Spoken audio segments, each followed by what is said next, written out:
tiene que dejar su casa de 5 pisos y a sus 3 amigos de la ciudad de Berlín por ir a Auschwitz, debido al trabajo de su padre, por lo que Bruno se sentía muy triste y no lograba aceptar quedarse ahí. Tras varias veces de pedir a su padre y a su madre volver, no pudo porque su padre había ascendido de puesto y era parte de su trabajo quedarse allí. Sin embargo, le asombró que desde su ventana podía ver personas que trabajaban, niños, adultos y ancianos, que siempre usaban un pijama de rayas, pero no entendía nada del tema ni el por qué ellos estaban así. Al cabo de un tiempo, se estaba acostumbrando a vivir ahí. Sin embargo, aún seguía muy aburrido y tenía que aguantar a su hermana Gretel, que según Bruno era muy tonta. A ella y el teniente Clutter no le agradaba.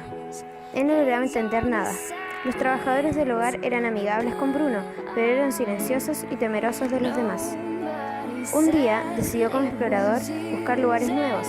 Entonces siguió el camino que veía desde su ventana. Primero un jardín grande, después logró ver la banca, que anteriormente había visto desde su ventana, y ahí estaba, una alambrada que dividía todo hacia un lugar de suelo árido con pequeñas casitas. Bruno decidió sentarse ahí y vio un punto que se convirtió en una manchita, que se convirtió en un borrón, que se convirtió en un niño. Este se llamaba Samuel, que también tenía el pijama y que tenía una mirada muy triste. Bruno se acercó a él y comenzaron a hablar de muchas cosas. Bruno le contaba sobre su vida en Berlín y Samuel lo escuchaba. Poco a poco y a medida del tiempo se convirtieron en muy buenos amigos y siempre repetían estos encuentros a escondidas sin contárselo a nadie. Un día, Bruno encontró a Samuel en su casa limpiando los vasos pequeños y este se asombró al ver a su amigo y le invitó a comer un pedazo de pollo. Después de un largo tiempo de discutirlo, Samuel aceptó y lo comió muy contento y apresuradamente. Cuando de pronto el teniente Clutter entró y los encontró y vio que Samuel había comido, y este le dijo que Bruno lo había invitado y que era su amigo, pero Bruno lo negó todo por miedo al teniente.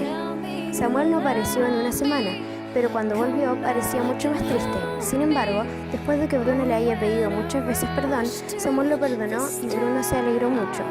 Mientras todo esto pasaba, la mamá de Bruno cada día estaba muy mal, por lo que decidió volver a Berlín con su familia, ya que no aguantaba más tiempo vivir ahí. En cambio, Bruno se sentía mal ya que dejaría a Samuel solo y no tenía tantas razones para volver a Berlín, porque ya ni recordaba el nombre ni las caras de sus viejos amigos. Entonces, 2 días antes de volver a Berlín, Bruno fue donde Samuel a contarle todo, y también se enteró de que Samuel no encontraba a su papá, por lo que Bruno le prometió que lo iba a ayudar a buscarlo y que entraría al lugar donde estaba Samuel por un pequeño agujero debajo de la alambrada, lo que significaba que al siguiente día harían una despedida de 2 amigos. Al día siguiente llovió mucho, pero eso no impidió que Bruno fuera donde su amigo. Llegó a la alambrada y se puso el pijama de rayas que Samuel le había conseguido. Al fin logra entrar a la alambrada y fue en busca del padre de Samuel, pero en el camino Bruno se dio cuenta de que no era lo que él se imaginaba. Y le entró un poco de temor y pensó en volver a su casa, pero no quiso defraudar a su amigo, así que lo siguió y buscaron por 1 hora, cuando de pronto los soldados ordenaron que se pusieran en fila, pero Bruno ya tenía que irse. Sin embargo, no pudo y los dos fueron arrastrados por la fila de personas y empezó a llover. Los 2 amigos, junto con las demás personas, entraron a un lugar con techo y no sintieron más la lluvia mojándolos. Estaban muy asustados y Bruno tomó a Samuel de la mano y se oscureció todo. Y nunca más se supo de Bruno.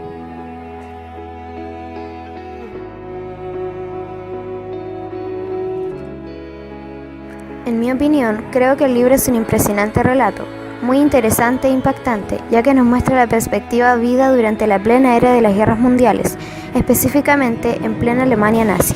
Los personajes son interesantes y el protagonista muestra una verdadera inocencia ante su cruda realidad. Los padres, la hermana, los soldados e incluso los criados reflejan aquella déspota vida, tal y como era en aquella época.